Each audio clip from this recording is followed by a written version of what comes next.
Hello everyone, आप सभी का स्वागत है मनीष एकेडमी यूट्यूब चैनल पर। आप सभी कैसे हैं? उम्मीद करते हैं आप सभी अच्छे होंगे और आप सभी की पढ़ाई काफ़ी ज़्यादा बेहतरीन चल रही होगी। आज है 15 दिसंबर और आज से हमारी ग्रामर सीरीज 10th में क्लासेस स्टार्ट हो गई हैं।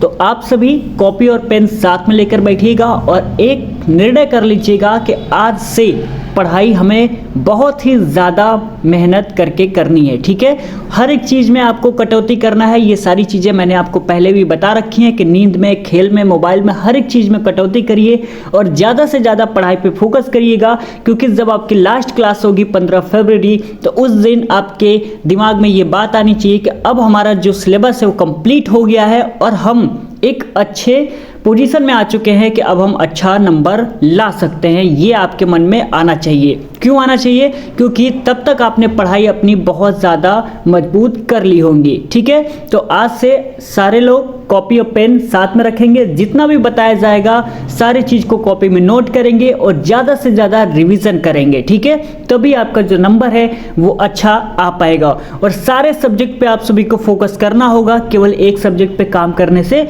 नहीं होगा। और आज की इस क्लास में हम स्टार्ट कर रहे हैं ट्रांसलेशन। ठीक है ना, जहाँ भी टेंस की नीड लगेगी और जिस टेंस की नीड लगेगी वहाँ पे टेंस को अच्छे तरीके से एक्सप्लेन किया जाएगा और आप सभी उसको नोट डाउन करिएगा। ठीक है ना, देखिए पहले आपको ट्रांसलेशन केवल वन लाइनर कराया गया था, लेकिन इसमें आपको पैराग्राफ ट्रांसलेशन कराया जाएगा जो कि एग्जाम में आता है। क्योंकि वन लाइनर से आपका काम नहीं चलने वाला है। क्योंकि पहले जो मैंने पढ़ाया था वो मैंने कोशिश किया था कि आपको किसी तरह से ट्रांसलेशन आ जाए, लेकिन यहाँ पे हमें एग्जाम के तरीके से पढ़ना है कि एग्जाम में प्रश्न कैसे आते हैं। इसलिए इसमें जो क्वेश्चन आपको मिलेंगे ना पैराग्राफ में, आप एक बार विद्या को देखिएगा, उसमें ये सारे क्वेश्चन आपको देखने को मिल जाएंगे। नहीं भी मिलेंगे तो कोई बात नहीं है, अपने आप को मजबूत बनाना है, ज़्यादा से ज़्यादा प्रैक्टिस करना है कि कोई सा भी एग्जाम प्रश्न में आए तो उसको हम क्या करें, सॉल्व कर लें। ठीक है, तो चलिए क्लास को हम स्टार्ट करते हैं। क्लास में हमारा पहला प्रश्न आपको दिख रहा होगा। पैराग्राफ पहले पढ़ लेते हैं। ईश्वर ने हमारे लिए क्या बनाया है? चांद बनाया है, उसने सूर्य बनाया है, आदमी घर बनाता है, आदमी ने कंप्यूटर तथा परमाणु बम बनाया है, परंतु आदमी एक भी फूल नहीं बना सकता। हमें ईश्वर की पूजा करनी चाहिए। ये आपके विद्या में मिल जाएगा, इसको आप सभी देख भी सकते हैं वहाँ से, और इसको हम बनाना भी सिखाएंगे कि पैराग्राफ ट्रांसलेशन कैसे बनाया जाता है। ठीक है ना, चलिए सबसे पहले आपको नजर आ रहा है ईश्वर ने हमारे लिए चांद बनाया है और कॉमा लगा है, तो इसको हमें सबसे पहले बना लेते हैं। यदि आपने टेंस को बहुत ही अच्छे तरीके से पढ़ रखा है तो आपको तुरंत पता लग गया होगा कि ये टेंस किस में जा रहा है, ये कौन सा टेंस है। ठीक है ना, क्या मैंने बताया था बेटा? कभी आपको याद हो, नहीं भी याद है तो कोई दिक्कत वाली समस्या नहीं है। आपको ट्रांसलेशन की क्लास करनी भी नहीं है, आप केवल इस क्लास को कर लीजिए, आपका काम हो जाएगा। ठीक है ना, यानी कि इस क्लास के बाद जितने भी क्लासेस चलेंगी 15 फरवरी तक, बस उन्हीं क्लास को देखिए। पिछला जो क्लास हो गया है उसको देखने की कोई जरूरत नहीं है। ठीक है ना, यहाँ पे लास्ट में आपको या है नजर आ रहा है। ठीक है, क्या नजर आ रहा है? या है। तो सारा खेल यहीं से है। ये कौन सा टेंस है हमें यहाँ से पता लगेगा। ठीक है, तो ये है प्रेजेंट परफेक्ट टेंस। कौन सा टेंस है? प्रेजेंट परफेक्ट टेंस है। ठीक है ना, ध्यान रखिएगा। जिस वाक्य के अंत में क्या है? चुका है। ध्यान रखिएगा, आप सभी कॉपी में नोट डाउन जरूर करिएगा। जिस वाक्य के अंत में चुका है, चुकी है, चुके हैं और चुका हो, यानी चुका और है आपका आना ही आना चाहिए। ठीक है ना, चुका है, चुकी है, चुके हैं, और क्या है? या है। और क्या है? या है और ई है। ये सारे वर्ड जहां पर भी आते हैं वो आपके बेटा कौन से टेंस कहलाएंगे? तो प्रेजेंट परफेक्ट टेंस कहलाएंगे। और इसका रूल क्या कहता है वो भी साथ में जान लीजिए। इसका रूल कहता है कि सबसे पहले सब्जेक्ट आएगा, उसके बाद में हैज या तो हैव आता है। क्या आता है? हैज या तो हैव आता है। वर्ब की तीसरी फॉर्म आती है, उसके बाद में क्या आता है? ऑब्जेक्ट आता है। ठीक है ना, क्या आता है? ऑब्जेक्ट। तो इतनी बातें आपको ध्यान में रखनी है। जिस वाक्य के अंत में क्या है? चुका है, चुकी है, या है, ई है, ये सारे वर्ड आपको आते हैं तो तुरंत दिमाग में आना चाहिए क्या कि प्रेजेंट परफेक्ट टेंस है, और तुरंत ही आपके दिमाग में स्ट्रक्चर भी आ जाना चाहिए कि इसमें हैज, हैव और प्लस में वर्ब की थर्ड फॉर्म लगानी है। यानी कि ये केवल बातें आपको ध्यान रखनी है। सब्जेक्ट और ऑब्जेक्ट तो आपको लगाना ही लगाना है, लेकिन आपको ध्यान क्या रखना है कि हैज, हैव का यूज होगा और किसका यूज होगा बेटा, वर्ब की तीसरी फॉर्म का यूज होगा। यानी मेन वर्ब की कौन सी फॉर्म आएगी, तीसरी फॉर्म आएगी। इतनी बात आपको क्लियर हो गई कि नहीं हो गई? उम्मीद करते हैं इतनी बात आपको समझ में आ गई होगी। प्रेजेंट परफेक्ट टेंस का आपका जो 14 से 15 मिनट का बहुत पहले लेक्चर कराया गया है उसको देखने की बिल्कुल जरूरत नहीं है, इससे आपका काम हो जाएगा, ठीक है ना। तो इसको क्लीन करते हैं और इसको अब हम बना लेते हैं। कैसे बनाएंगे? सबसे पहले आपको सब्जेक्ट नजर आ रहा होगा, क्या है, ईश्वर। तो हम लिखते हैं गॉड। क्या लिखते हैं? गॉड। तो लिखते हैं गॉड। उसके बाद क्या लिखेंगे? हैज, ठीक है ना। सब्जेक्ट के बाद हैज या तो हैव लगेगा, तो गॉड के साथ किसका प्रयोग करेंगे? हैज का। और हैज और हैव का प्रयोग कहां करते हैं? जहां पे सब्जेक्ट एक वचन रहेगा हैज का प्रयोग करेंगे, जहां पे बहुवचन रहेगा वहां पे हैव का प्रयोग करेंगे। आई के साथ हैव का प्रयोग करेंगे, वी के साथ प्रयोग करेंगे, यू के साथ प्रयोग करेंगे, और दे के साथ किसका प्रयोग करेंगे? हैव का प्रयोग करेंगे। बाकी के साथ यानी ही के साथ, सी के साथ, इट के साथ, इन सब के साथ किसका प्रयोग करेंगे? हैज का प्रयोग करेंगे, ठीक है ना। क्लियर? ये भी बात आपको समझ में आ गई। चलिए आगे बढ़ते हैं। फिर से यहां पे लिखते हैं गॉड हैज। क्या लिखेंगे? गॉड हैज लिखेंगे, ठीक है। उसके बाद में मेन वर्ब की थर्ड फॉर्म, तो क्या लिखेंगे? मेक की थर्ड फॉर्म बेटा क्या होती है? थर्ड फॉर्म आप सभी याद जरूर कर लीजिएगा, क्योंकि एग्जाम में जब भी आप एक्टिव से पैसिव बनाएंगे और क्वेश्चन आएगा ही आएगा, तो उसमें आपको मेन वर्ब की थर्ड फॉर्म आपको लगानी पड़ेगी ना। तो आप कैसे लगाएंगे? याद कर लीजिएगा उसको आप सभी, ठीक है। तो यहां पर भी थर्ड फॉर्म तो मेड हो जाएगा। उसके बाद में लिखेंगे मेड द मून। क्या लिखेंगे? Made the moon for us. क्या लिखेंगे? फॉर अस, हमारे लिए ना। तो हमारे लिए का क्या हो जाएगा? फॉर अस का प्रयोग हो जाएगा, ठीक है। इतनी बात आपको समझ में आई। कॉमा है तो हम किसका यूज करेंगे? यहाँ पे फुल स्टॉप का यूज कर देंगे, ठीक है। या तो आप भी कॉमा लगा लीजिए, कोई बात नहीं। फुल स्टॉप हो गया। आगे क्या लिखा है? उसने सूर्य बनाया है। किसने? किसने बनाया है? तो ईश्वर ने बनाया है। तो लिखेंगे, क्या लिखेंगे? He has. क्या लिखेंगे? ही हैज लिखेंगे। मेड द सन। क्या लिखेंगे? ही हैज मेड द सन लिखेंगे, ठीक है। इतनी बात आपको समझ में आई। किसने सूर्य को बनाया है? ईश्वर ने। तो ईश्वर के लिए हम किसका यूज करेंगे बेटा? ही का। तो ही हैज मेड द सन हो जाएगा। क्लियर? इतनी बातें आपको समझ में आ गई। चलिए आगे बात कर लेते हैं।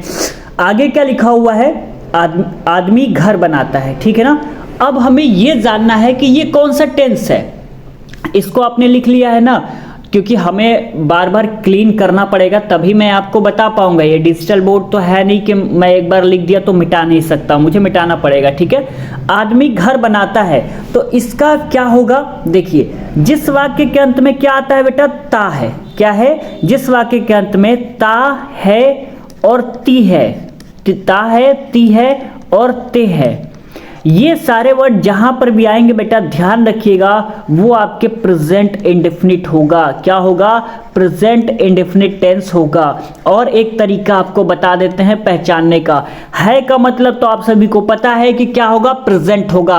और ता का मतलब याद कर लीजिए कि इंडेफिनिट होता ही होता है, याद कर लीजिए, है ना। एक ट्रिक बता रहे हैं। ता का मतलब याद कर लीजिए इंडेफिनिट, और है का मतलब तो पता ही है कि प्रेजेंट, तो प्रेजेंट इंडेफिनिट हो गया। प्रेजेंट इंडेफिनिट का स्ट्रक्चर क्या होता है? स्ट्रक्चर होता है सब्जेक्ट प्लस में वर्ब की पहली फॉर्म एस या ई एस प्लस में ऑब्जेक्ट। ये आपका क्या होता है? स्ट्रक्चर होता है।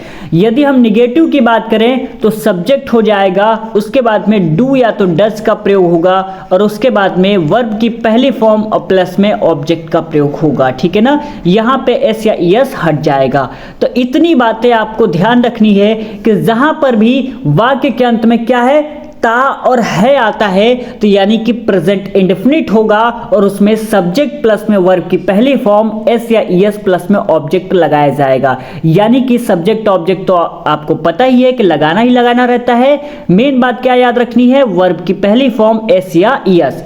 लेकिन हमें एस या ई एस कब लगाना है और वर्ब की पहली फॉर्म कब लगाना है? तो देखिए याद कर लीजिए, जब भी आपका क्या आएगा? ही आएगा, सी आएगा, इट आएगा, तो उसके साथ में एस या यस लगाना है। यानी कि सब्जेक्ट एक वचन होगा तो एस या यस, लेकिन क्या यू आता है, वी आता है, दे आता है, या सब्जेक्ट आपका क्या है बहुवचन आता है, तो उसके साथ में किसका प्रयोग करेंगे, वर्ब की पहली फॉर्म का प्रयोग करेंगे। ठीक है। और निगेटिव में भी जब भी यू आएगा, वी आएगा, दे आएगा और सब्जेक्ट बहुवचन आएगा तो हम किसका प्रयोग करेंगे, डू का प्रयोग करेंगे। निगेटिव की बात कर रहा हूं। ठीक है। अफर्मेटिव में वर्ब की पहली फॉर्म, यहां पे डू। निगेटिव में जब भी ही, सी, इट आएगा तो एस या यस लगाएंगे। जब भी निगेटिव की बात आएगा तो किसका प्रयोग करेंगे, डज का प्रयोग करेंगे। इतनी बात आपको क्लियर हो गई या नहीं हो गई? उम्मीद करते हैं आपको दोनों टेंस अच्छे तरीके से समझ में आ गया होगा कि प्रेजेंट परफेक्ट टेंस और प्रेजेंट इंडेफिनिट टेंस क्या होता है। क्लियर?